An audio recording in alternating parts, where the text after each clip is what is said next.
Hi there, and I am Aaron. Welcome to the Cult Cinema. So, first off, before we start, I'll answer those questions that you want to know. How to tint and get a YouTube channel, and what are we talking about tonight?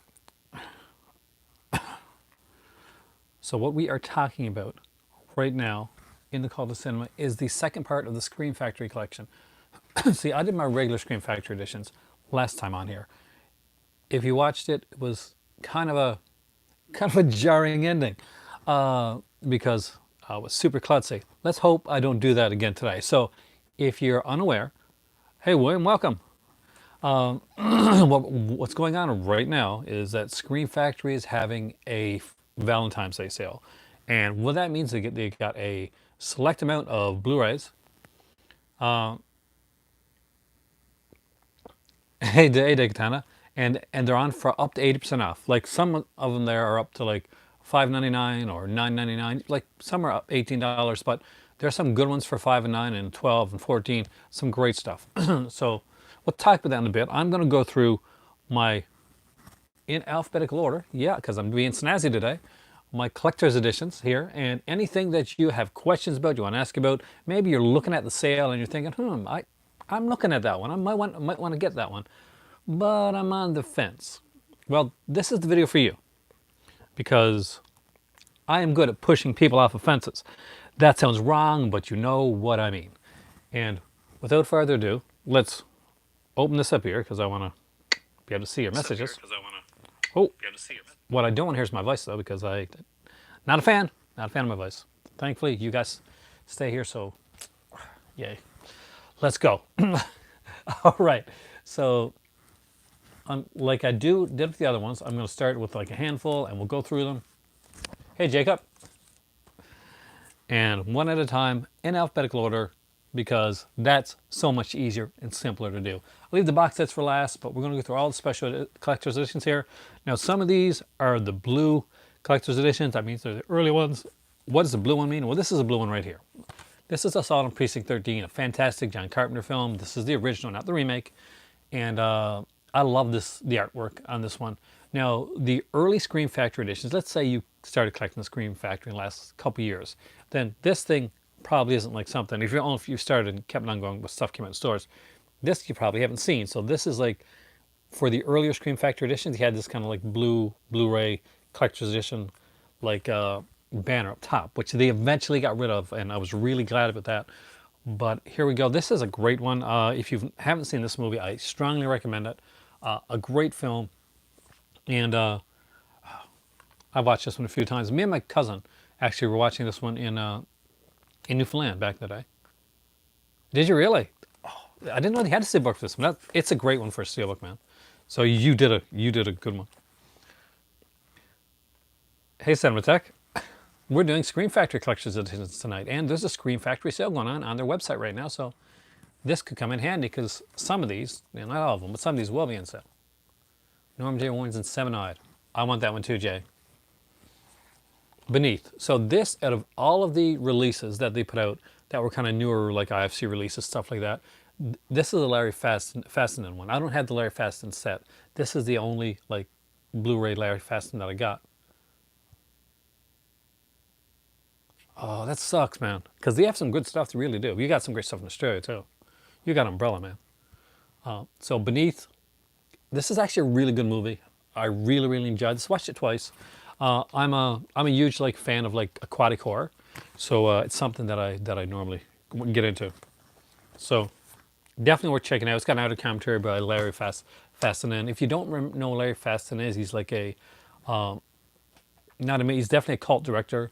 If you watch that, if you play that game, there was this like slasher game that came out for the PlayStation 4. Really good one. I cannot for the life of me remember the name right now. I'm sure one of you guys will know it. But Larry Fessenden actually does a voice role in the movie in the thing. Well, this one here is excellent. I'm not sure. I haven't seen his. I don't know if there's a newer one out that I haven't seen. There probably is. I'm behind the times. But this one I recommend strongly. Next up is a John Carpenter one, so I'm guessing you got this one, Cinematech. I love the cover art on this one. I love this film, actually. I had it back in the day. I had the screener copy of this one back in the day. I was at a store, a video store, a VHS store.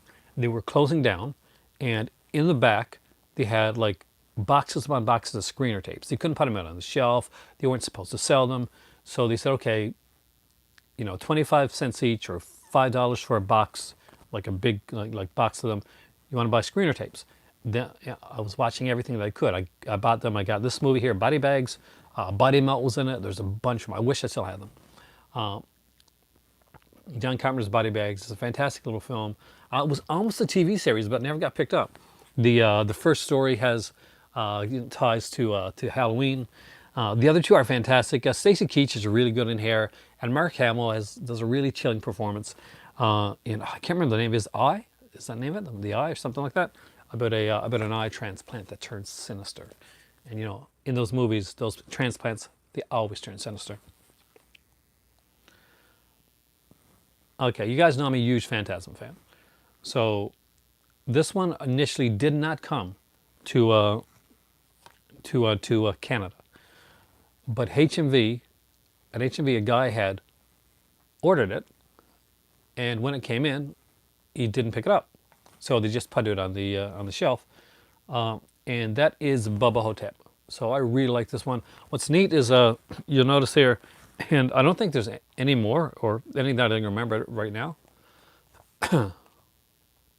Oh, Stacy Keach is a guy. He's the guy from like Mike Hammer series back in the day. Trust me, you know Stacy Keach if you've ever seen him.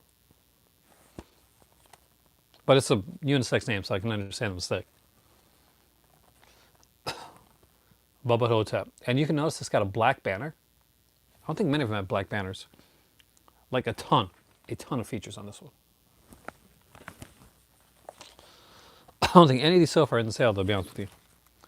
The next one is, though. The next one I know is in the sale, and it's actually not a bad price. I know that the second one is in sale as well. That is Candyman. So I'm a huge fan of this movie. Hey, Dave, welcome, man. I'm doing Scream Factory Collector's Editions today.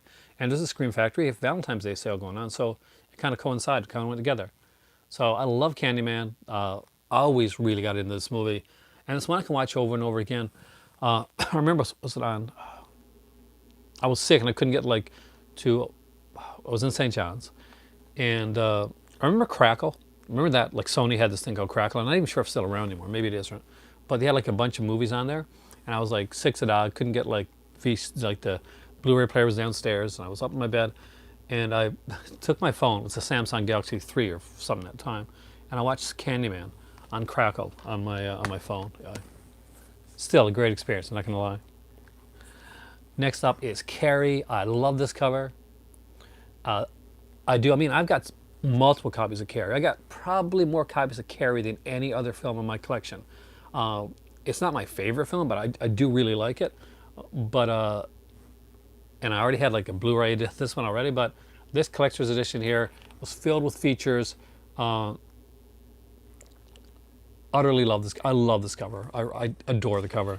The original cover is on the inside here.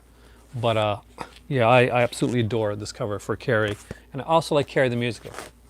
So I actually had the soundtrack to that. I don't know if I still on one of my accounts on iTunes I have Carrie the musical.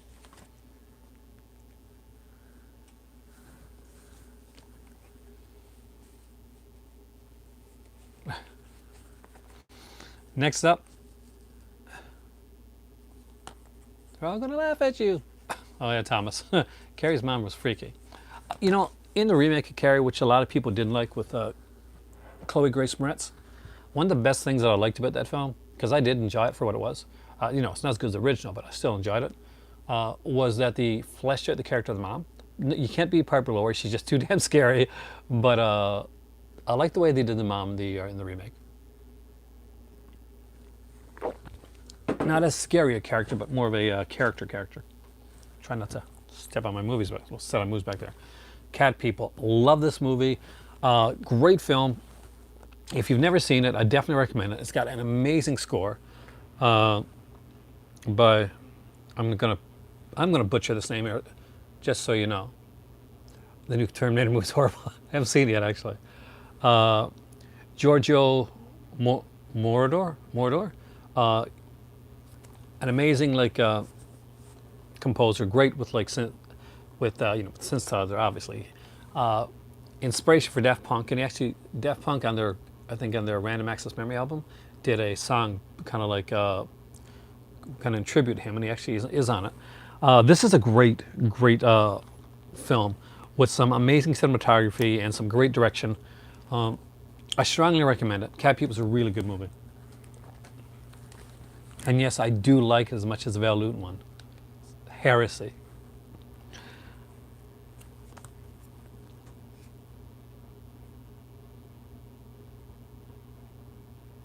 Yeah, she was. I mean, she was definitely like the like kind of that scary kind of like small town, especially Christian extremism that you see.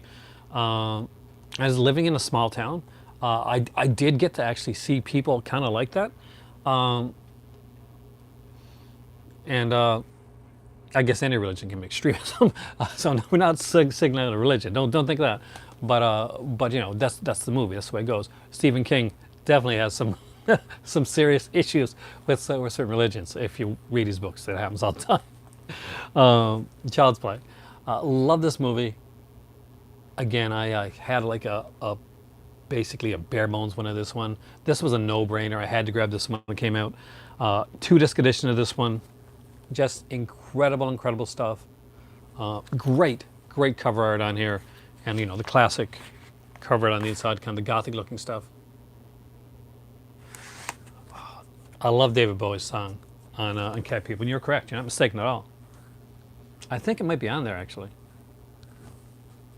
I'm really excited about the Child's Play series because it is by the guy that created it, and I like his take on it. I loved the Chucky films, the later ones. I like The Curse of Chucky a lot. I like Cult of Chucky. A lot of people weren't big into it, but I actually thought it was fun.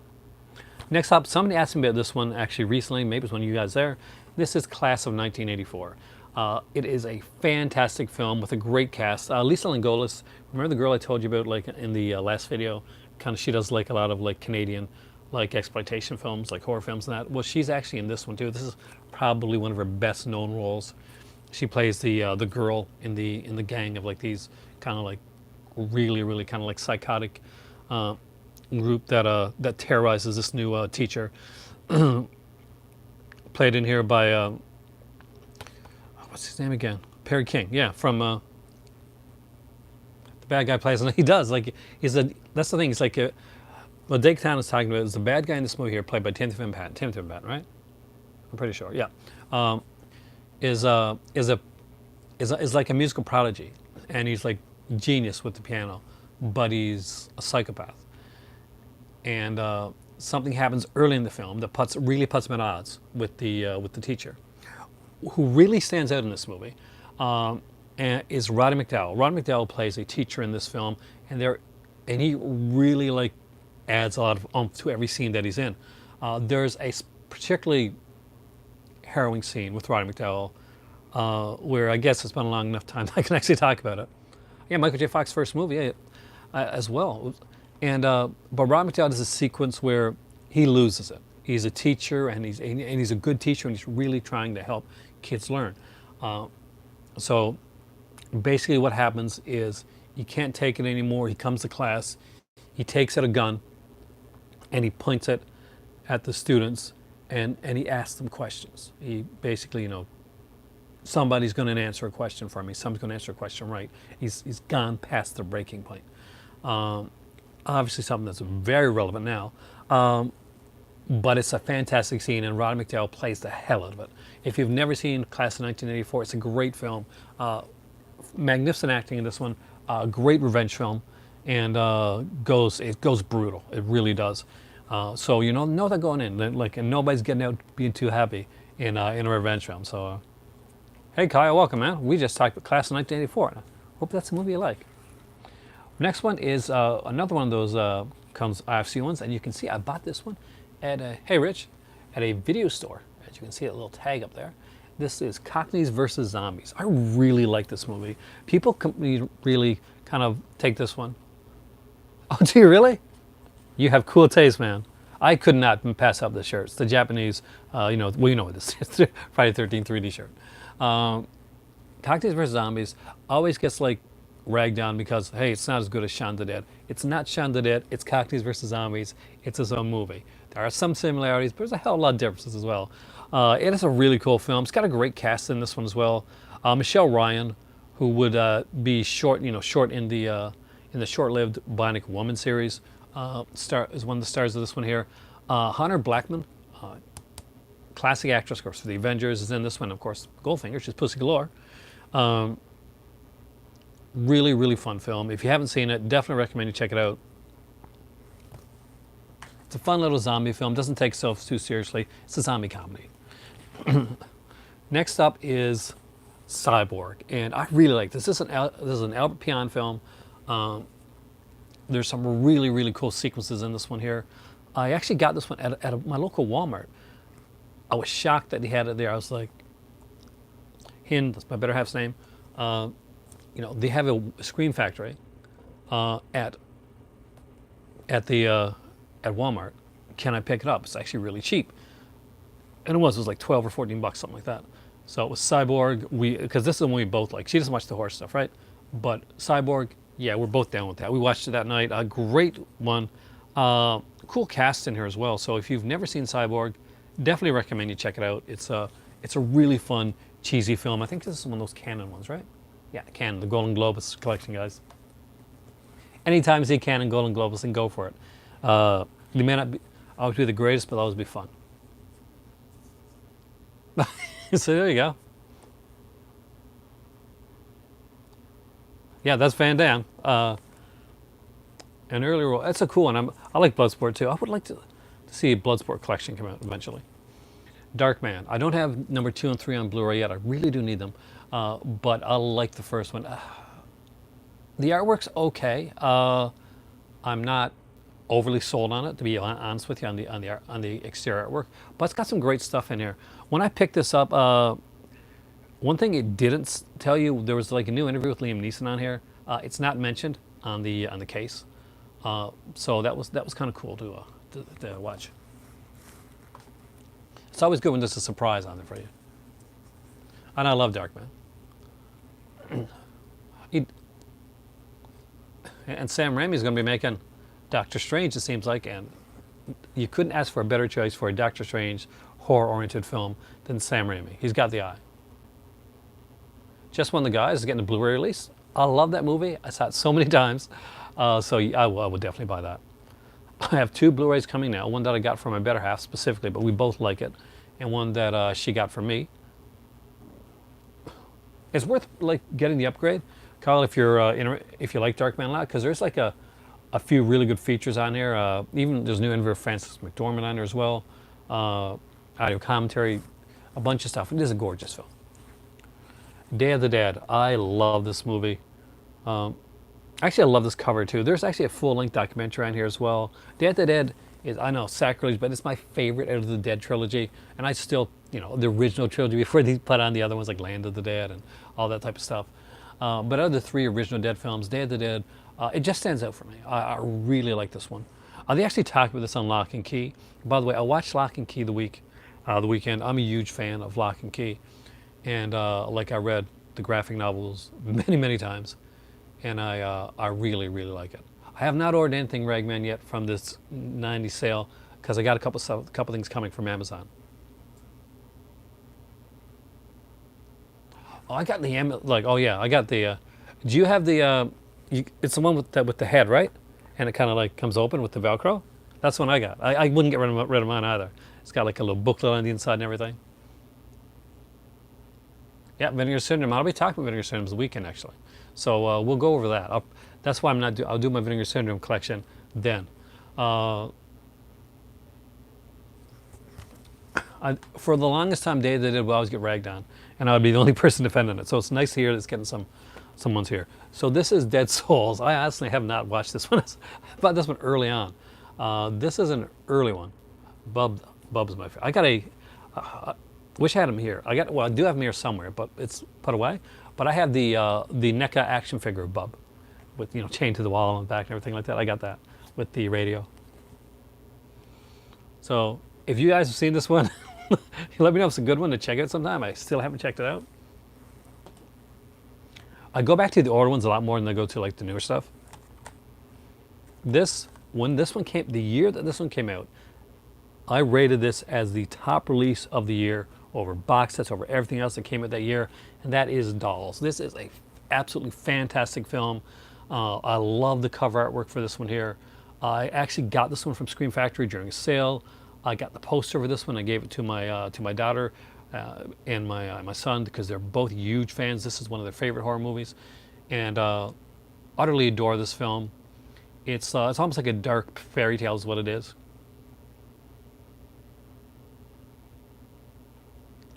But definitely check it out. A lot of great features, and the original cover art for this is actually pretty gory. It's this right here. But before it, there's like this girl, basically, and her, hey Joseph, and her eyes are kind of like taken out. And if you're a fan of Aha and the song "Take on Me," then when you watch this movie again, just look closely because that girl, the blonde girl that they pick up with her friend, that's the girl from the Aha video "Take on Me." She's one of the stars of Dolls. As far as I know, that may have been the only thing I've seen her in, aside from that music video. 8. It's really bad. I'll wait till I get some friends over and I'll watch it like when I have some drinks or something. Dreamscape. I actually adore this film. The snake monster freaked me out as a kid, man. The snake monster like totally freaked me out. Look at him, he's on the cover right there. You can actually see a little bit of him in his horrifying glory. Dennis Quaid is really good in this one. Dennis Quaid is one of those actors that was really charismatic, but I don't think he ever really truly got the kind of the kudos that he deserved, or the roles he deserved, actually. He was a big star back in the 80s, and he did a few things, Great Balls of Fire, Dreamscape, stuff like that. But he never just made it over to that other barrier, I think. Yeah, kind of like Nightmare on Elm Street, except like good guys can go in dreams too. And a bit of a political plot line, trying to assassinate somebody. Escape from New York. A lot of people, I guess almost everybody, has this one. Was that Joseph Rubens? Good call, man. I did not remember. I need tea.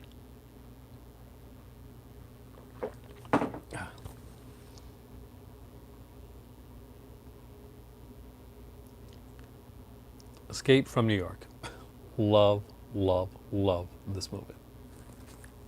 Somebody mentioned Parasite? Like the movie that won? Or are we talking about Parasite like the 80s film with Demi Moore?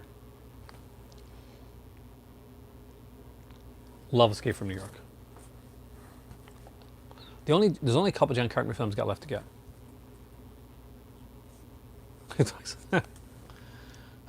The Exorcist 3. It's up there like as scary for me as the original Exorcist. I know, but something about this one kind of just got to me. When I originally saw the first Exorcist movie, I liked it, but it didn't freak me out. It didn't scare me, like, because I think it was overhyped for me, right? But it's a Jeffrey Dahmer movie. But when I saw this one, it did creep me out. The killer, creeped the hell out of me when I watched this one. Great film. Next up is one that doesn't get enough credit. Another one that I don't think gets enough credit, and that is Firestarter. I love Firestarter. I saw this in theater when I was younger. It has a great cast. George C. Scott rules in everything that he does. He's particularly like kind of fun and evil and sadistic in this film here. In this one here, George C. Scott plays a Native American killer. If I've been based part of your next, I gotta rewatch that story. He's an assassin, and the thing that he does, well, is things he wants to kill people, wants to get close to people and kill them at the height of their happiness, when they really trust them, when they really feel good with them. And the thing that he wants to do with Drew Barrymore's character, is he wants to make her trust him and really really like his character. And when she's happy and she's smiling and she's had her very happiest, he's going to take his hand and he's going to crush the bridge of the nose right into her brain and kill her like that. would be, in his words, his gift to her. I like the way that was done. It'd be interesting to see what Cartman would have done with it. He probably would have went in a different direction, and I do like it the way it is. So I kind of think things played out the way they were supposed to. Mark Lester did a great job with the film. Next up is one of my favorites, From Beyond. I love this movie. Now, I did get to meet Jeffrey Combs. One of the times that I got like quiet and shy was when it was meeting Jeffrey Combs. It's a great, big idol of mine. But I talked about this. I told him, like, I love Reanimator, but From Beyond is still my favorite film that you made. And he said, really? So that's unusual, because he said, I felt that I was miscast in From Beyond.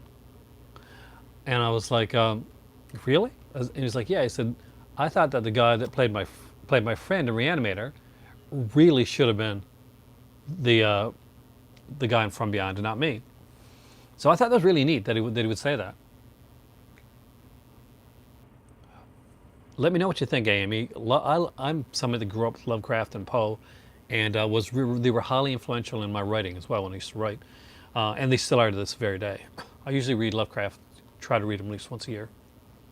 But From Beyond, love this one. Next up is one of the great werewolf movies of all time, and guys, it is Canadian. It is Canucksploitation.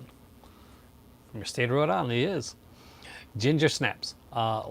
If you have not seen this movie yet, get on it. It's a really, really good werewolf film with the definitely gorgeous Catherine Isabelle and Emily Perkins, right?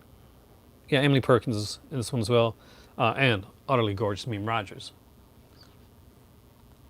Yeah, Dave, when I went to see him, nobody they did like a Q&A, but it was like more of a sci-fi convention. So nobody at all talked about Reanimator or From Beyond or any of his, or Necronomicon or any of that stuff. Everybody just kept asking questions about Deep Space Nine. It frustrated the hell out of me. Not that he's not good on Deep Space Nine, but the dude's Herbert West. Love this movie. One of the first Scream Factories, actually the first Scream Factory that ever came out. I still got it with its original sticker. I'm very proud of that, by the way, and original slipcover, and that is Halloween 2. I love the artwork on this. Klutz. I tell you, the last couple of days I've been klutzy. Look at the features on this. It is utterly insane. I bought this at Best Buy when it came out, and I bought it with another one as well. See, there was this other one that came out at the exact same day called Halloween 3. And yes, I do have the Silver Shamrock sticker. Still proud about that as well. Love this movie. This one was really got lined. Is it buzzing? No, luckily I didn't break it. Does anybody else hear any buzzing on my microphone? Because I can't afford a new microphone. Oh man, can I ever not? But Halloween 3, fantastic movie. Ellen, it might be your what you're watching it on. Hey, Brian, welcome, dude. Haven't seen you in a while. Speaking of which, happy 10th anniversary to Brian Sauer, who's been doing Pure Cinema podcast and just to this for 10 years now. I did mention Reanimator. Not one of the ones here because obviously Scream Factory didn't put out Reanimator, but I love Reanimator, and I did get to meet Jeffrey Combs. Hell Night. For me, this is almost a perfect slasher film. This does not. Nowhere does this ever get the credit that it should get. Oh, actually, no. Lucky I didn't break anything. I was so lucky. Not even anything came out of the case, which was good. I guess it didn't fall too far. Oh, it's actually the guy starting it. We started in Castle Freak too, Jeffrey Combs. If you have not yet checked out Hell Night, definitely check this out. Because this is brilliant, and it goes in a way where, in a lot of horror movies, like they run away or they run up the stairs. Very rarely do they say, "Hey, let's go No, they're remaking Castle Freak. Let's go. You know, what was I going to say again? Let's go to the cops. No, the one of the characters in this one actually goes to the police station to to get help, and it doesn't work out quite as well. But actually, I'm glad he tries it at least. Hey there, Javid.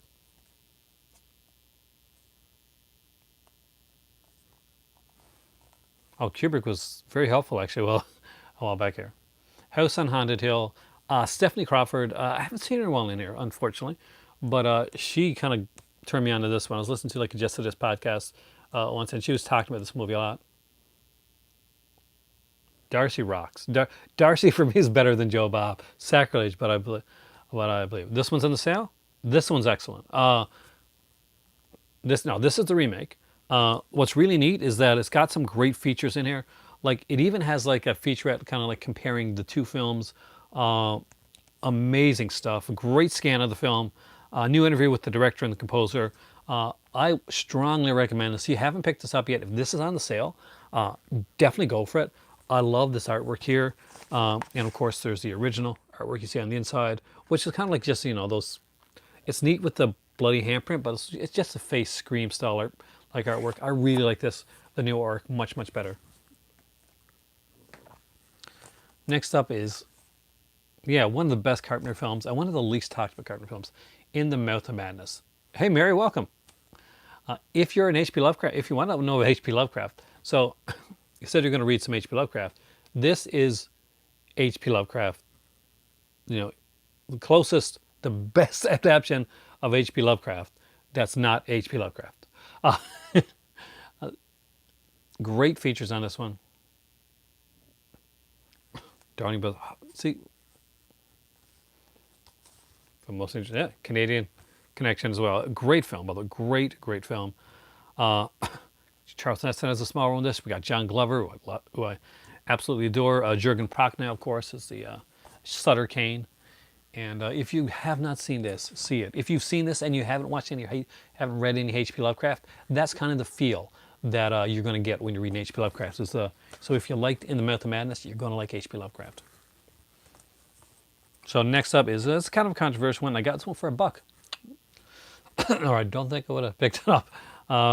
And that is Jeepers Creepers. Love the artwork. Find it hard to watch now. But I was trying to collect all of them in the collection, so I got it. So there, we're going to go with that. Get what you like. This great artwork. It's not a good movie.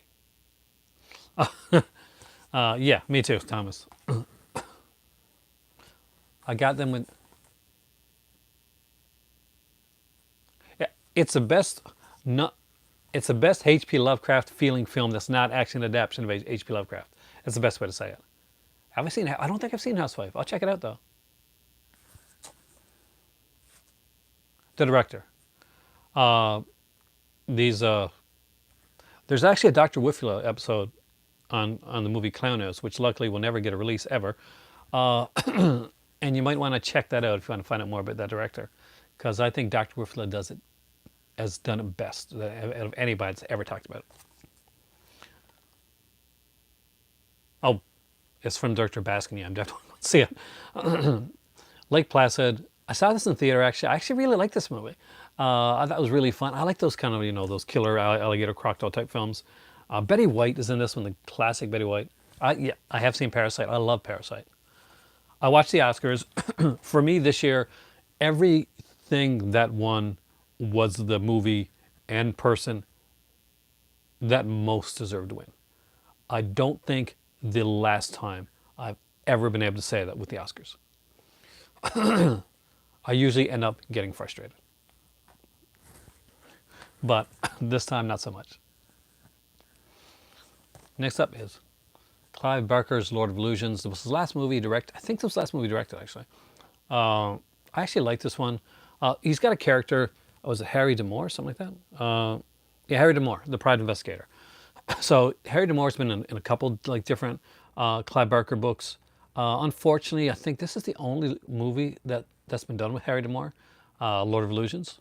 If there's another one, you guys can let me know. Maybe it's something I'm missing out on, or that I'm not remembering. Do I agree with the Joaquin Phoenix win? Yeah, I mean, like, I'm not a big fan of the movie. Joker was okay. I don't think it was a. Out of all the movies, that was the least Oscar, like, oriented movie that was there. That's just one guy's opinion. No, not to take nothing away from people to love the movie. I'm just being honest. But his portrayal was brilliant in my opinion. And again, that's just one guy's opinion.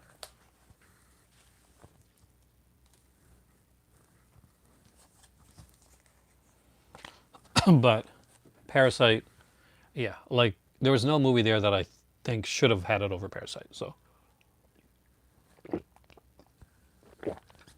it's the first foreign language film.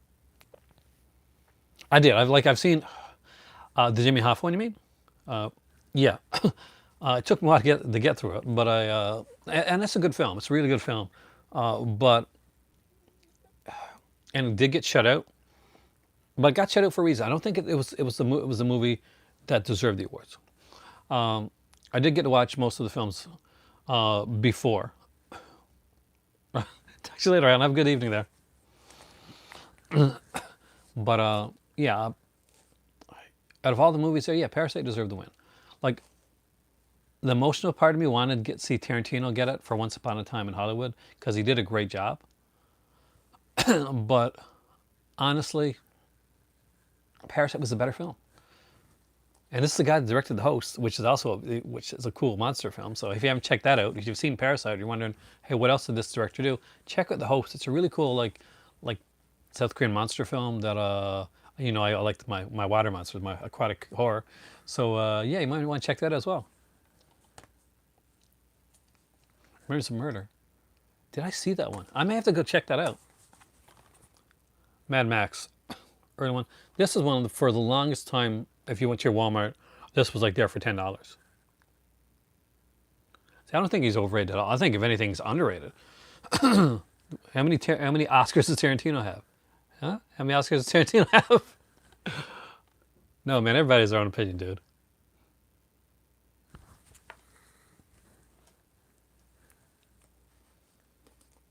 You didn't like Toast? I really did like Toast, actually.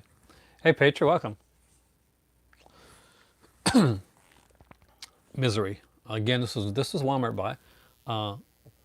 Love this movie. I forgot how much I love this movie until, like, my better half bought it for me for Christmas.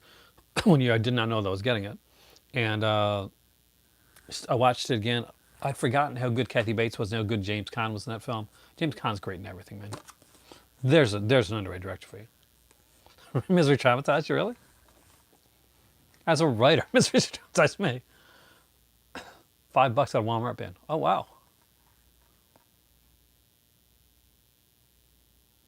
I like Toast. Motel Hell, again, love this. It takes all kinds of critters to make. Was it Farmer Vincent's Fritters? It's on the front, right? Yeah, that takes all kinds of critters. So there, I did have it right. That's right, Snowpiercer. They're making a TV. Are they making a TV series or something? Snowpiercer, like a or limited series, something like that. I heard like news that they might be.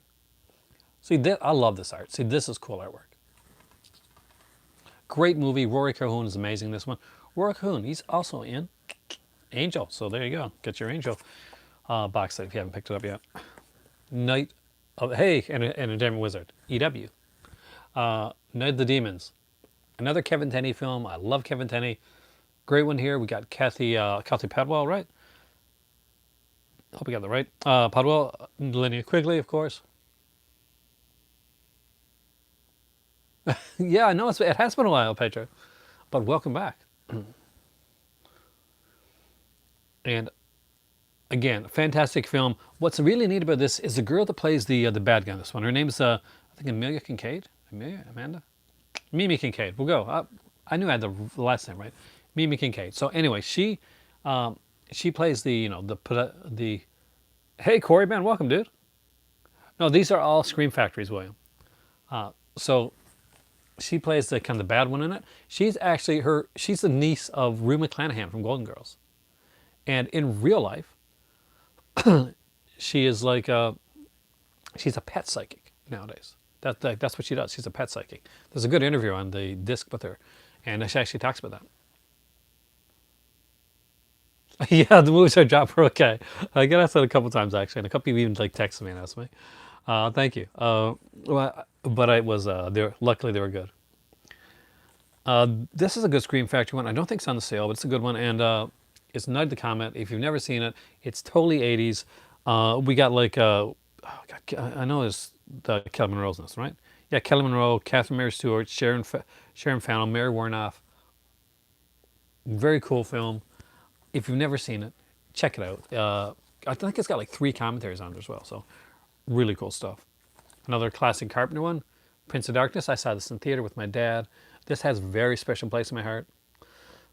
And I literally, like, I get like these kind of warm and fuzzies whenever I watch this movie.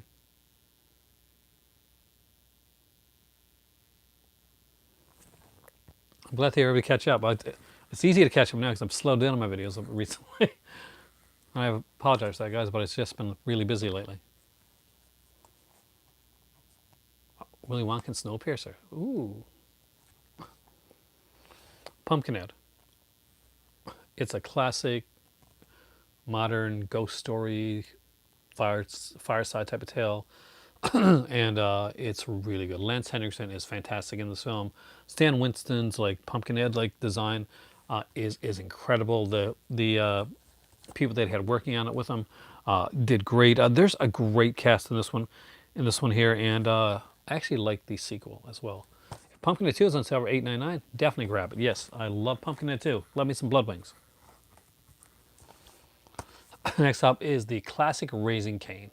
Underrated Brian De Palma film. Fantastic role by John Lithgow. He does a great job. Chilling ending for the film. And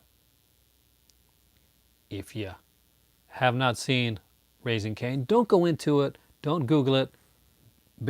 Buy it. Watch it. Let me know what you think. Actually, I have a friend that hates Pumpkinhead 2 so much that he won't acknowledge its existence as a film. Ward According to Garp Thomas is one of my favorite movies and books of all time. So I can agree with you there.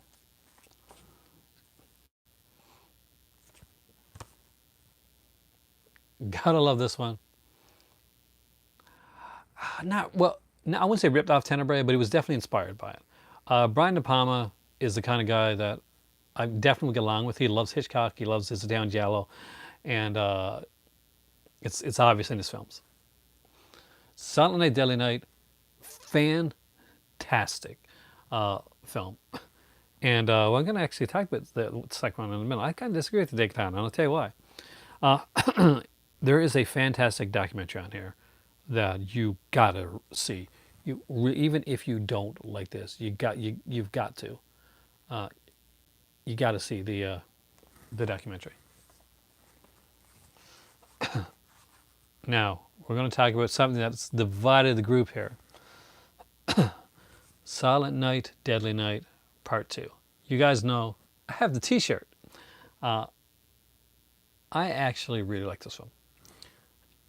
Is it a good film? No, but it was a movie that literally was meant to, was meant as a cash-in, and its origins were dubiously done. But for there were a lot of people that put a lot of heart into this movie. It's a lot of fun. It's fun, cheesy, silly type of film. Elizabeth Cain is in it, and I'm always down for any Elizabeth Cain roles. The guy that, again, like I've said it on here before, so I don't really need to get to the story, but there's there's kind of a it is mostly for that's the idea. It was originally supposed to just be that, but they wanted to like do a bigger wraparound for it. But there's a great documentary, and if you think the movie, there's some darkness to the film. There's some serious darkness to the film, like behind the scenes as well. And yeah, Mickey Rooney, the guy that said that that Silent Dead Night shouldn't be made, it's an abomination. Acting Part 5. But he was hurt, and he got sick, quit acting for a bit. He's actually now coming back to acting. He's been trying, I think, to get a script that he wrote to continue that character. in a very, very different way. So we'll see. Maybe that'll go somewhere, maybe it won't.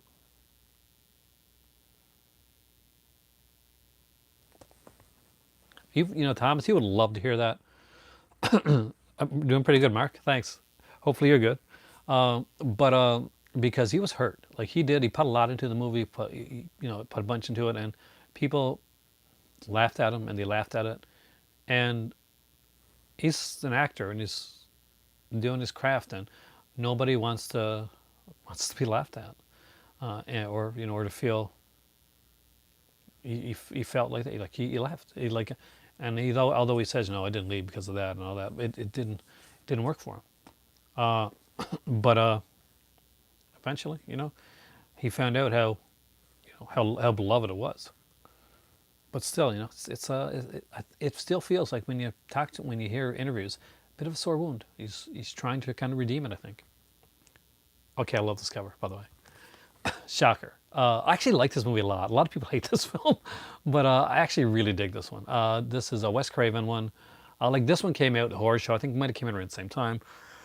I kind of feel like they did. They're like very similar, except where the horror show ends on one of the happiest movie endings you can see.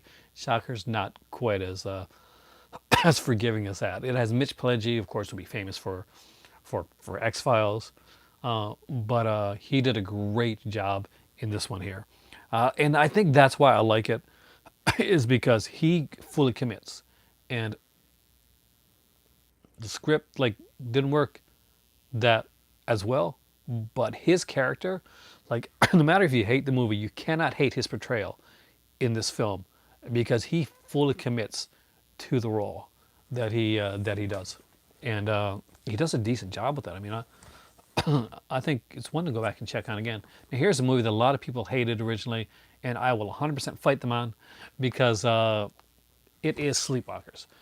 It's a Stephen King film with actually a really great cast. went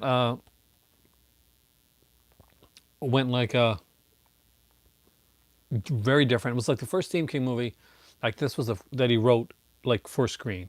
All the rest of the films before that were all adaptations of his books or his stories. But this one was written directly for the screen. It has some great special effects that kind of stand out even for today. And it's got a pretty simple story, and it plays it over a day or two, I think, really, the whole actual story does.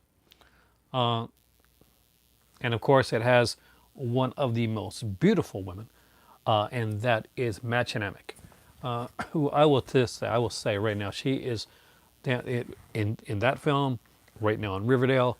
Machinomic, one of the most beautiful women, in films and TV. I strong feels for Machinomic. Oh yeah, Machinomic is she's the lead in the film. She's the she actually, and if you watch Riverdale, she's Betty's mom, and she still looks gorgeous. Next up is a TV series, actually. I think it's the only TV series I got from Scream Factory, and it is Slasher Season 1. I really like this. Some people didn't get into it. Slasher is a Canadian horror anthology series. Basically, one season would be one story, one different slasher story. There's been 3 seasons of it so far. It's I don't want to say like American Horror Story, because American Horror Story is often kind of weird, more supernatural things. Oh yeah, she was amazing in Twin Peaks. Machinomic was, but this was really good. I love the design of the killer. It was too easy to figure out who the killer was. My only problem with this one here, but definitely recommend it.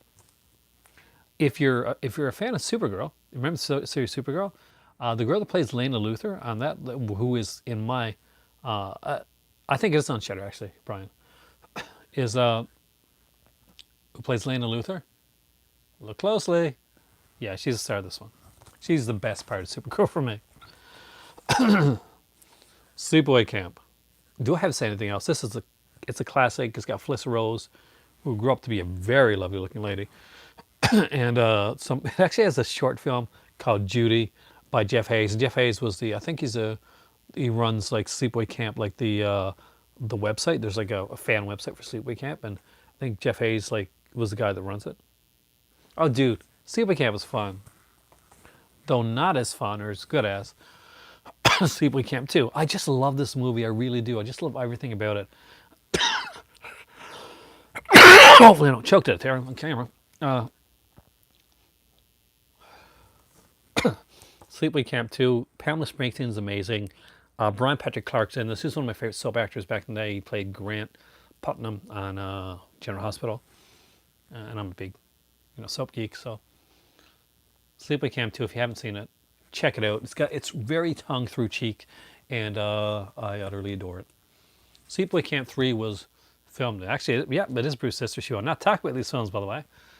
So she had, some say that she had kind of a bit of a bad experience during the making. She is now a famous photographer, so check out her photographs. You can be able to see them online. Never ask her about Sleepaway Camp, though. This is part 3. It was filmed right after part 2. It has the late Michael J. Pollard in it, and he does like a decent role. Fun film, not as good as the second one, but a decent watch. And I try to get most of all the slashers, 80s and 90s slashers. You haven't seen that? Oh, dude, the twist kind of ruins it for you. But no, see it anyway. There's some great like death sequences in it. You can, however, bypass Return to Sleepaway Camp. I would forgive anybody for bypassing that. Next up is this one. I think this was out of print, but Scorpion put it out again. And this is Terror Train. I love this movie. It has a great gimmick. In most of them, like a killer has an iconic mask or look, or he puts on a mask to kill somebody. In Terror Train, he puts on a lot of different outfits and masks. And it really, really works. It's a great little film with Jamie Lee Curtis. I think it has, what's that? It hasn't been, right? Ben. Yeah, Ben Johnson, older actors in it as well. Really great twist at the end. The David Copperfield, the magician, is in this one here. And a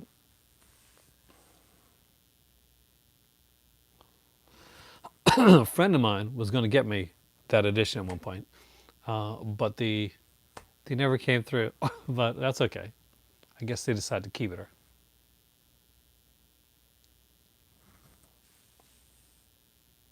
80 Films recently released it too. I did not know that. All right, we're getting into some good stuff here now. Great covers too, by the way. Demon Knight. I love Demon Knight. It's my favorite of the Tales from the Crypt films. There's 3 of them. There was Demon Knight. You're going to see one of the other ones, and there's one called Rituals. But this is the first one. I love. Look at that. Look how amazing that cover art is. And Jada Pinkett Smith is like badass in this one. I guess just Jada Pinkett in this. But you got Billy Zane. You got William Sadler. What else can you ask for? And you got like the Crypt Keeper at the beginning. Good times had by all.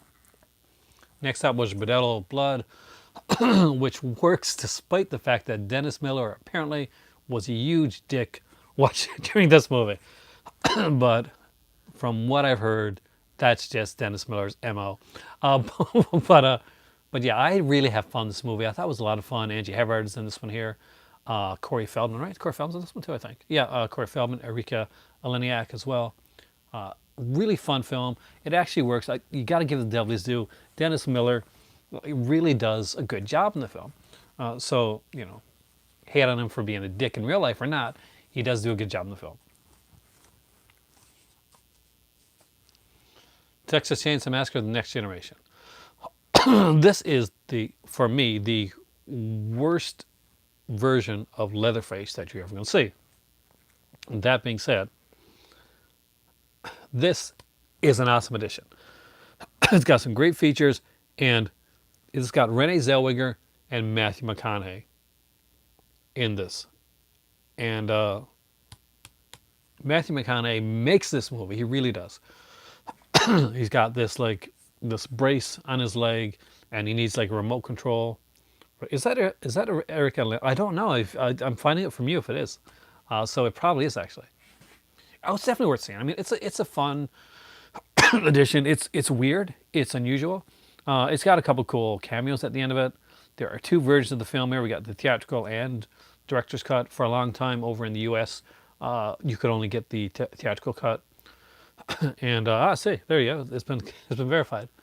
And but in Canada, you could get the get the director's cut, and people used to import the Canadian version over the Lionsgate version over to there. It's a really good transfer of the film. Really enjoy it, and is it a great film? No. Is it fun? If you got the other Texas Chainsaw Massacres and you don't have that one, you want to get it.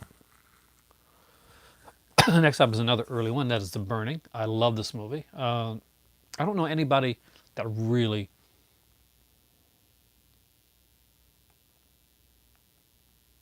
They said he wasn't in. He was in it. He made the film.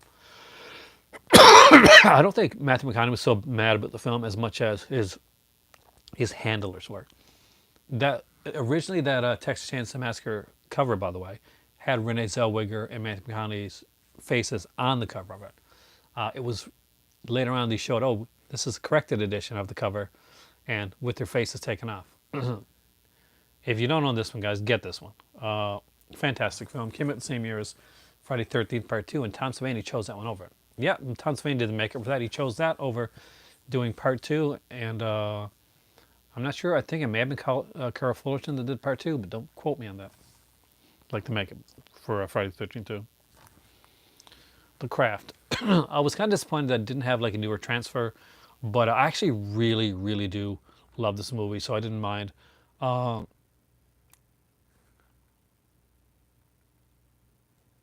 Great film, and fantastic cast. I relate to The Craft and Fruits and Paul's character, actually.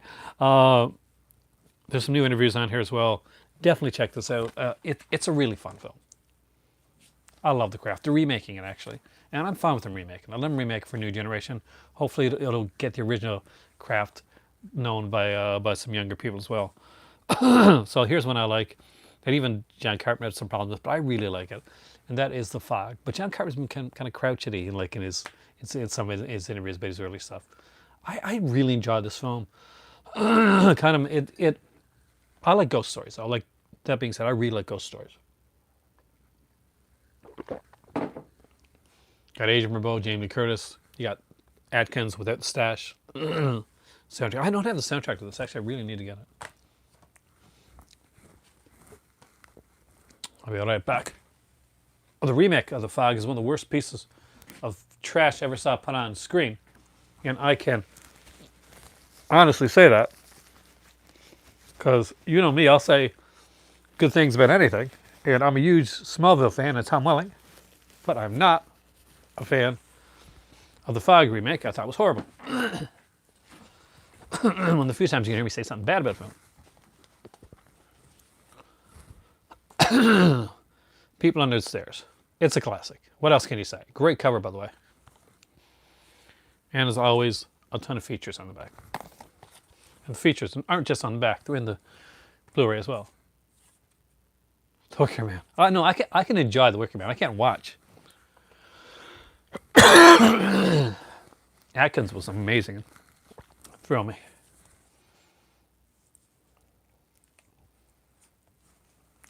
Serpent and the Rainbow. Based on a true story. Does freak me out. Really enjoy this one. Cover I'm iffy on. But great film. Bill Pullman.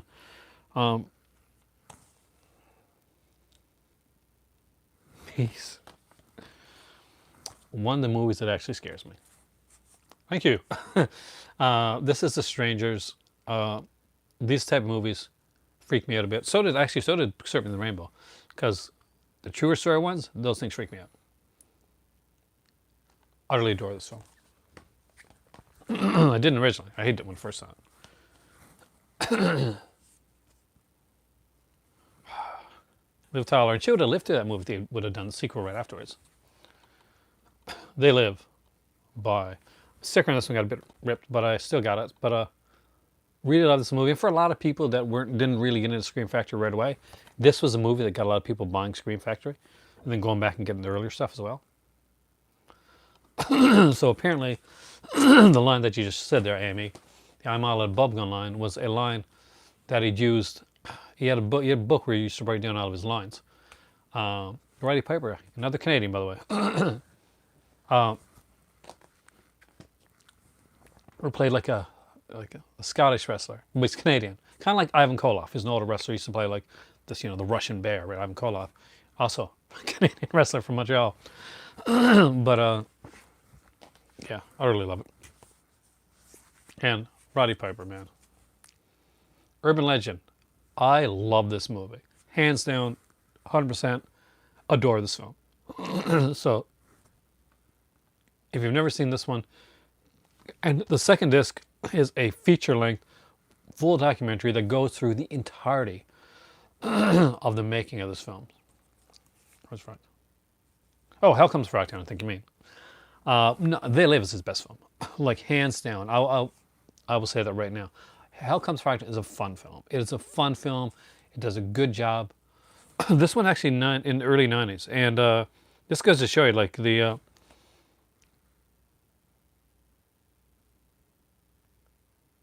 I'll watch it again. But I haven't seen it in a long time. When I originally saw, like, Bloody Mary, I actually didn't like it because I was such a big fan of the first two.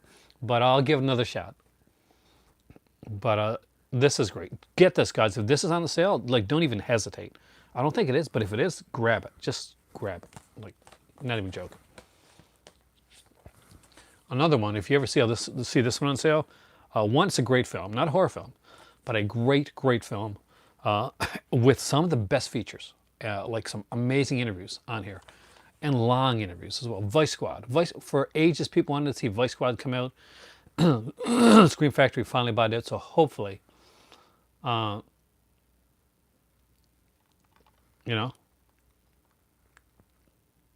people actually bought this one, because we got like interviews with Gary Sherman, with Brian Frank, with Gary Swanson, Beverly Todd, and Michael Ensign, and like some of these are like career like length interviews, basically talking about their entire career. And if you liked Urban Legend and you don't have this one, it's almost Valentine's Day. So make sure this movie is on your shelf. Get your loved one to get you Valentine's Day. So get you Valentine for Valentine's Day. Great. Watch it with My Bloody Valentine, kind of a double. This is a really cool one, Thomas. You do need to get this one. There are some great features on there. There's a new scan in the film. Looks way better than the old DVD that I got. A new audio commentary. I got to listen to the audio commentary. Maybe I'll listen to that soon. And the interview, like the actors too. Jessica Kauffman's in this, being interviewed. Denise Richards, Marley Shelton. These are all brand new interviews, by the way. Valentine's not horrible. Valentine is fantastic. Valentine was the one that came out in the 90s, but it should have been in the 80s. It is. I am a slasher connoisseur, Dave Katana, and Valentine is the closest, like, to being an 80s like slasher film. Jamie Blanks is, much like me, was a huge, huge slasher movie fan.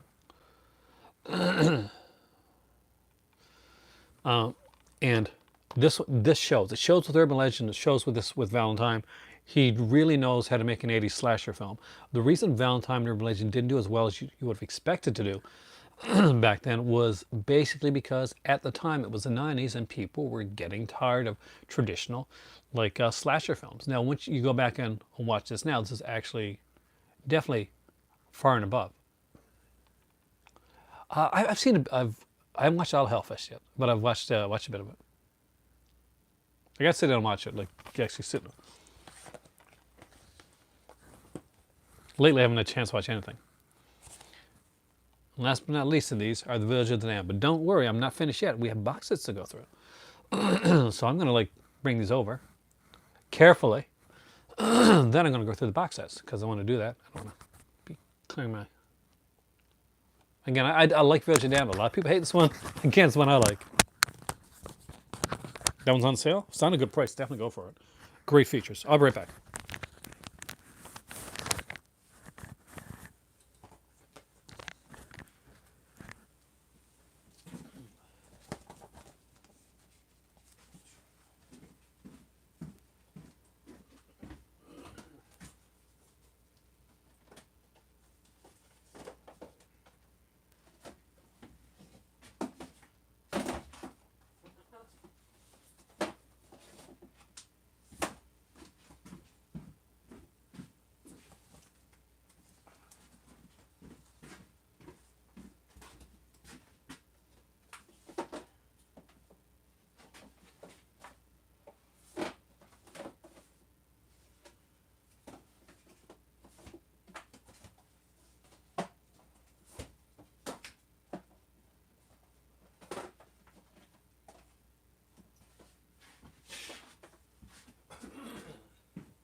Let's see what's there for the box sets. Which I think is going to be one of the fun parts. So, Scream Factory made box sets. A couple of them went out of print. So we'll start with, where's it at? Oh yeah, there it is. We'll start with that one first. A couple people left before the box set part. For shame.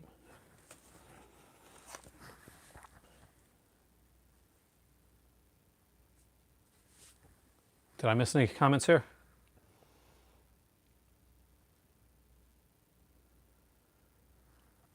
Chris Reeves. He is missed. The Anvil Trilogy. So this goes great with the new Vinegar Syndrome Anvil Curse collection. This is the first, the first theater film, the first three films, or basically the theater Amityville films. Did everybody get this one before it went out of print?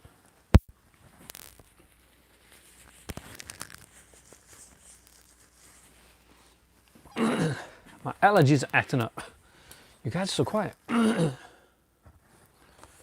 So, again, love these films. Part 3 is the worst of the 3, but it's in 3D. It's like in real 3D.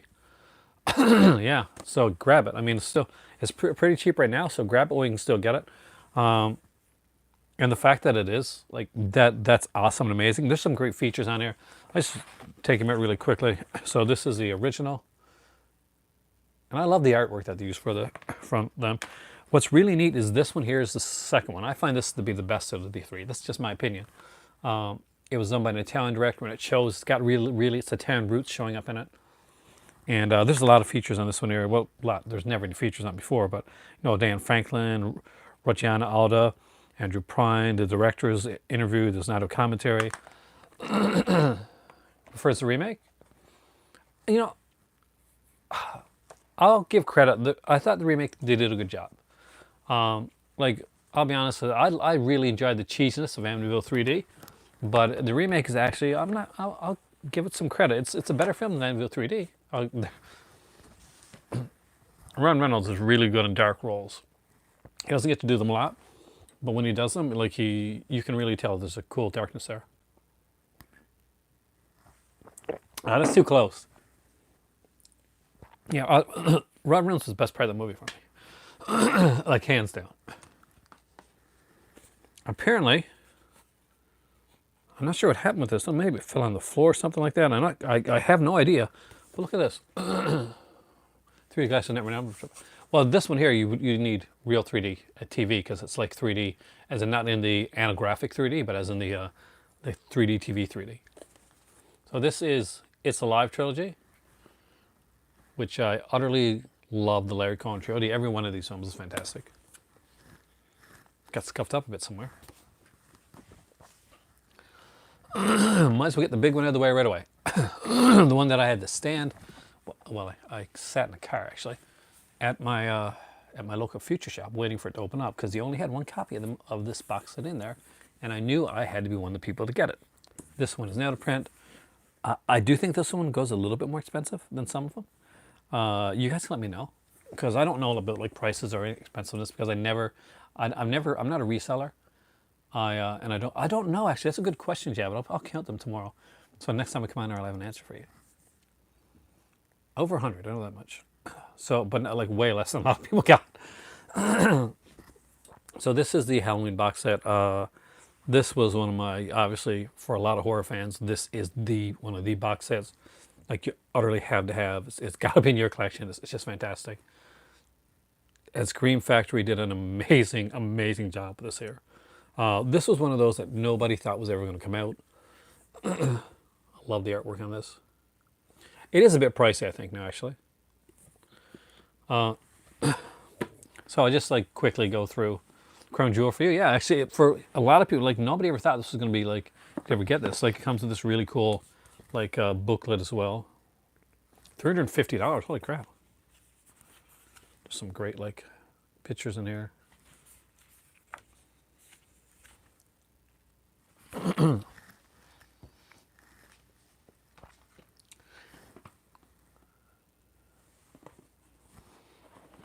There was like a smaller set of this that had like 5 less discs with a lot of the features taken off, basically. Oh, I think Scream Factory would definitely do a Friday the 13th one if the rights weren't tied up right now. I can really see them doing it. So this is, of course, the original. Again, feature-wise, it's a 2-disc set. Like Halloween's up there with Carrie's, like the movie got the most actually. Not soon enough, man, Amy. Not soon enough for the lawsuit. I just wish they'd make a deal or something like that. There's all this like nostalgia for slashers that's going on right now, and because of their greed, they're missing out on it. They're missing out on a golden opportunity to do like a really cool Friday 13th. Halloween 2 again, it's the 2-disc set. If you got this edition, it's the 2-disc set. If you get the other edition, the smaller one, it's a 1-disc set. It's 1-disc one for this one. And on the second disc has like I think the TV version. Yeah, the second disc has a TV version of the of part 2, and I did see the TV version when I was a kid. So, of course, there's Halloween 3. Again, with some really cool special features. Halloween 4 and 5 they got from Anchor Bay, and they got, they upgraded them. They put like special like making ofs. They never making ofs before, and now they were then afterwards, they made special making ofs just for this box set. I was in the special features disc actually. This is Halloween, The Curse of Michael Myers. I really like this one. This has both features on both cuts of the film, and like this one hadn't been on before. And look at the features he put on this. Just look at that. When it comes to like special features, that's insane. This movie didn't even have a DVD release. It was like just bootlegs basically. You get the VHS like regular cut of it, like theatrical cut, but you couldn't get anything else. And now it's on here in this box set, like with these many features. Where's Jason Voorhees? I think one of the Freddy vs. Jason scripts actually had a Jason Voorhees kind of like trial in it, which would have been hilarious. H2O was like kind of like the comeback of Jamie Lee Curtis. I like the movie. I don't love it. I don't think it's as good as the new one. There's Resurrection, the one that only I like apparently. But yes, I do. I do like Resurrection, so shoot me for that one. But I have a lot of fun with this film.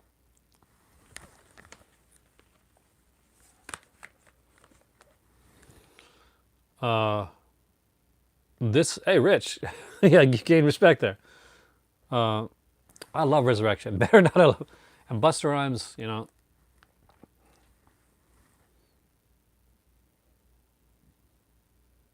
See, some people do, but for me, I got to go with the 2018 one, especially now that the Halloween Kills is supposed to be so awesome.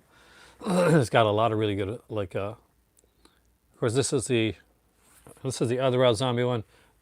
Don't watch this. It's not a good film. Do you really? I can't get into the second one. I really tried. I really did. Because you're not in the minority. There's a huge amount of people that love the Rob Zombie Halloween films. I'm just not one of those people. I watched the first one. I find it hard to get through the second one. I do have the theatrical cuts, but only on DVD, Ragman. I got to get the Blu-ray down the road because it's only $5 actually to buy the Blu-ray around here. It's a Canadian release actually. But that's just me. Like a lot of people love the Rob Zombie ones, and I'm never going to say no. It's just they weren't for me. For me, it was like it took the scares out of the films. If there ever was a character, a killer, a slasher killer, who you don't want their origins really like to come out, like to lose its air of mystery. Hey, Superman, it's definitely Michael Myers. Since that's the kind of the genesis behind that. Rob Zombie's first film was House with a Thousand Corpses, which I thought was pretty good. Yeah, a lot of people say it's kind of derivative and stuff like that. But I enjoyed it. I did enjoy House of the Corpses. I enjoyed Devil's Rejects even more, and Lords of Satan is my favorite film that he's put out to date. Because the less we talk about 31, the better. Rec, I adore this series. If you've never seen the series Rec, you probably maybe saw Quarantine. Maybe saw the Quarantine films. So the Quarantine was a remake of Rec. Sorry. But there's 4 of these films. One of the neat things about this is some of the making of, like on these, are hands down longer than the films themselves. Like there's some like 2.5 hour making ofs on this wreck one. I'm talking later on. If you've never seen these, definitely please check these out. Yeah, don't watch the trailer for Quarantine. Well, Quarantine is good. Wreck is way better. Hopefully, Spanish with English subtitles. How's that? This is the poster for Wreck. Much better than the poster for Quarantine. Because screw them on their poster for Quarantine.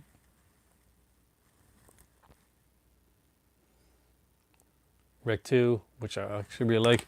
But I actually really like this one. You don't want a dub version, man. You want a subtitle version. Unless it's like old Godzilla monster movie, go for the subtitles. Wreck 3 is a lot of fun. Just look at that. Look at this cover. Do you not want to see this film? Like there's a cute girl in a wedding dress and she's got a chainsaw and there's blood all over it. That's your fave? Thomas, you're getting some extra cool points here today. And I don't think I've watched the fourth one yet. That's Wreck Apocalypse. Again, love the cover. So I like the Wreck films. I don't think I've seen the fourth one. I really don't think I have. If I have, it might be one of those where I turned on and watched it. Like, oh, well, yeah, that's the one. But I don't remember it. But my mom got me these for Christmas. Super stoked. I'm going to probably get her to get me another Scream Factory thing.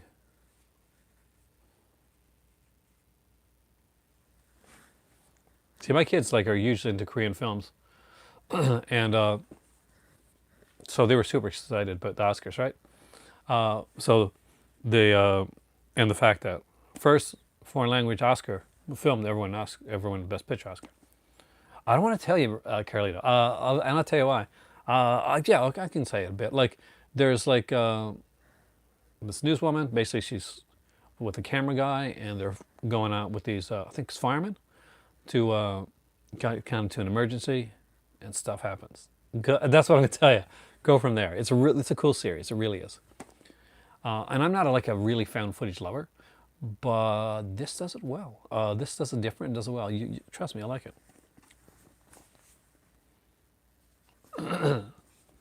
And they move fast.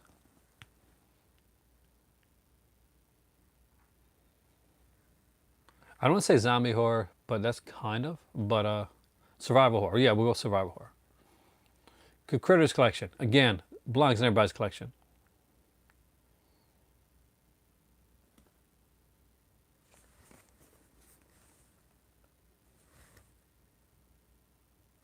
Oh, dude, you gotta see this.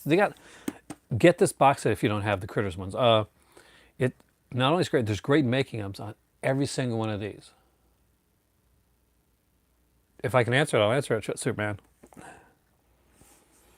Because every single one of these are either a half hour or an hour-long making-of. I think the first one is an hour, a little over an hour making-of on there. The second one is a pretty good making-of too. The second one's my favorite. And the second one, because the aliens can look at a picture or a poster or something like that, and they'll turn into that to look like that person. Well, I'm not quite sure. 3 and 4 were done straight to DVD. What's the odds of you dating a famous person? Depends if you live near them, if they have stuff in common. I don't know I can't say I've ever dated a famous person, so you never know. Just don't be stalkerish. But it can be kind of cool. So this is the cool one. 2 is excellent. You're right. Just go Kathy Bates. I say go Kathy Bates. Don't go stalkerish. But yeah, they're fun. I mean, I think these were straight to DVD ones. Oh, straight to VHS back in the day. So that's probably why I didn't go up with the 2K scans with those. The first 2 were theatrical features. And 2 was really good. Critters is actually really good. But 2 has this sequence where he turns into like this penthouse like girl. They actually had, the girl from Penthouse. And the cool thing about it is what they did was because he looks at the fold out, right, like the centerfold. So the first thing he does is when he turns into her is he takes the big staple out of his out of his stomach because the picture had a staple. I thought it was fun. I like the whole series. I haven't seen the new one though. So this one, which I had to have because it's Nightbreed, the director's cut limited edition. So what was cool about this one is that had the director's cut and the theatrical cut in there as well. I really love Nightbreed. Although Scream Factory from my first video on Nightbreed probably didn't think that I love Nightbreed. Hopefully they never saw that video. There's some cats. I gotta see cats. I just gotta see that. That looks insane. Have a Javical time, right? That's the Cabal cut. I've seen the Cabal cut. I'm not interested, to be honest with you, because there's the theatrical cut and there's the director's cut. I think for me the Cabal cut is just smashing a lot of things together that doesn't always kind of fit the flow. You know what I'm talking about? If you see it, or if you've seen it, anybody seen it, let me know what they think. I just thought that kind of putting everything in just didn't smash together right. It's like garbage. One of these days I'll get it for really cheap or something like that.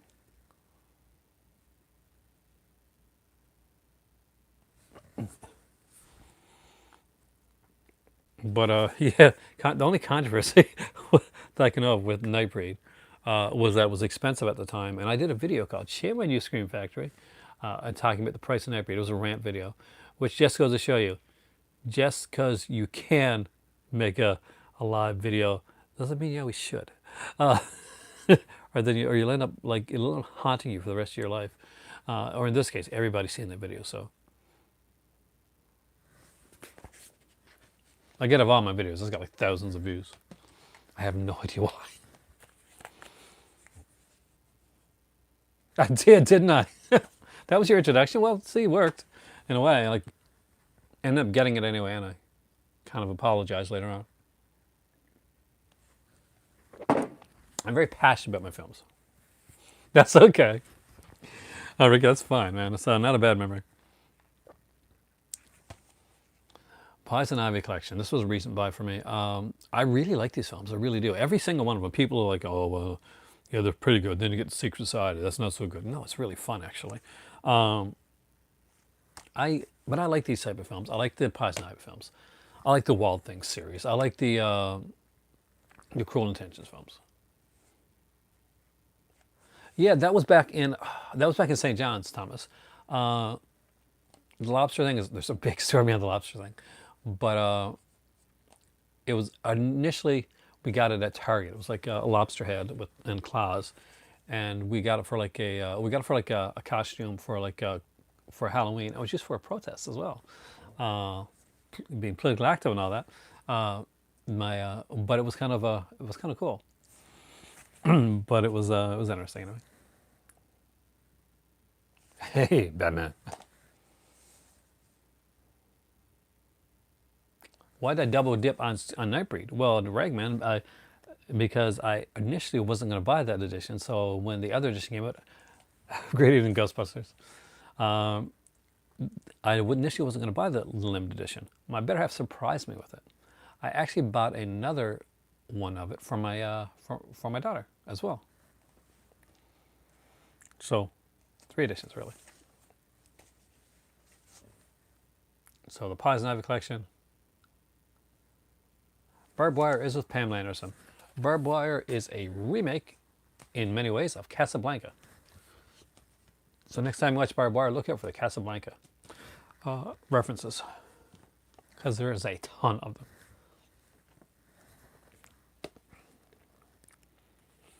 For some reason, it's cheesy. It's based on a Dark Horse comic book. Dark Horse did a comic series that was interconnected of different like it was called World's Greatest Comics, and it had like they did like X and Ghost and Barbed Wire. Java didn't like it. I liked it, but you got to know going in. It's a Pamela Anderson film. It's going to be super cheesy. There's going to be like a ton of nudity and there's going to be like some action stuff like that. If I knew how to get in Hollywood, dude, I would not be here right now because I was going to be an actor growing up. And I turned down roles that were stupid of me to do, and then I went in a different direction. So this is as close to acting as I'm going to ever get, and on here just be myself. So no acting needed. Creepshow. I don't know why everybody doesn't have this one. This is such a cool edition. It looks utterly gorgeous. Yeah, if you watch the extended edition, Javid, there's like a huge like nude sequence at the beginning of the film that almost doesn't really fit the film, but you know, it's Pamela Anderson, so I guess, you know, take advantage of that fact because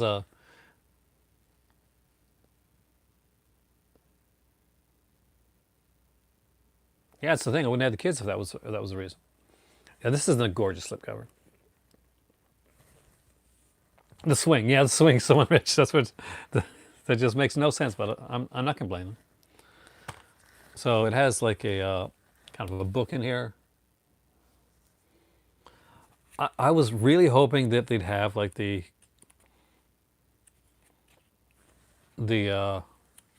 comic, but they didn't, I guess. But so just a fantastic, fantastic film. Creep's just one of the movies I can watch anytime, over and over again. And this, of course, is the original artwork here. If you're passionate about it and you want to do it, like I was saying, you know, have a backup, definitely. Acting is hard. But if you want to do it, go for it. If I was going to do anything like in film right now, it would probably be like in the directing thing. What's my favorite story in Creepshow? The Lonesome Death of Jordy Vero. That's my favorite, actually. Which surprises a lot of people, but that's true. Jordy Vero, you long head. Yes, theater's how I started.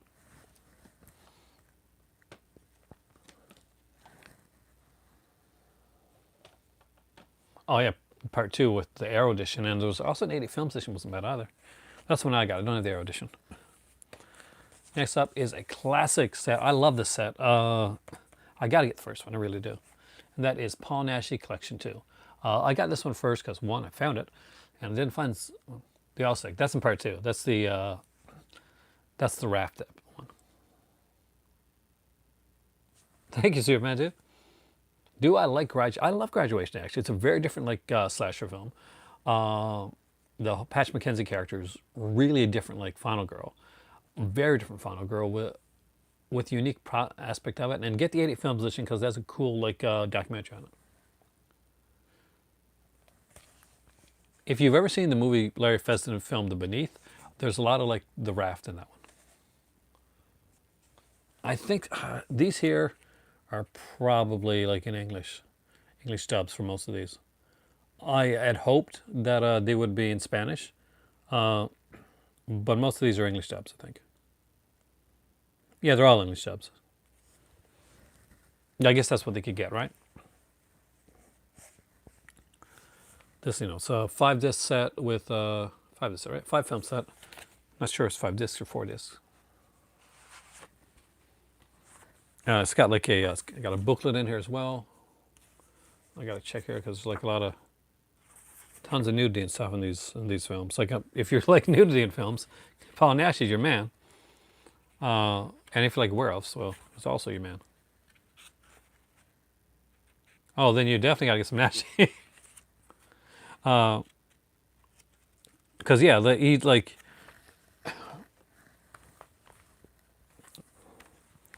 see, did they put 4? So yeah, 5 discs. So each film gets their own. They come like this. Great set. I'm a huge Naschy fan. I got it from my dad. My dad got me into Naschy. Curse the Devil was the first Naschy film I ever saw. And I don't have that here, unfortunately. I only had that on VHS back in the day. And I love Curse the Devil. I want to talk about a movie with a lot of nudity in it. Bloody hell. Only a couple more to go.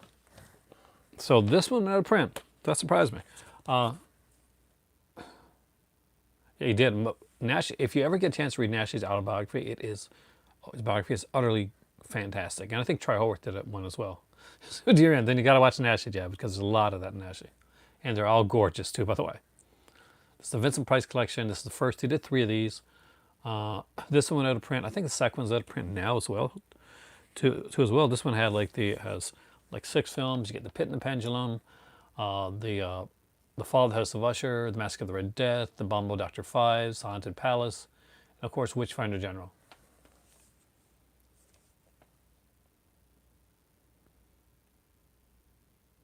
Oh, I love The Devils actually.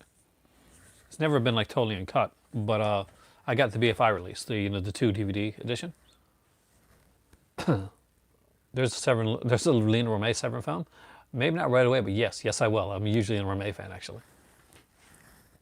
Thanks for letting me know that. I did not know. So last but not least, because I got to work tomorrow, is the Omen collection. This gorgeous frigging collection is utterly amazing. Nice to see some Lena Romay love.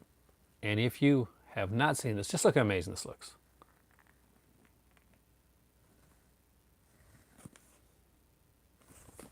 Justin Cribbin. I got to get the Fly collection too.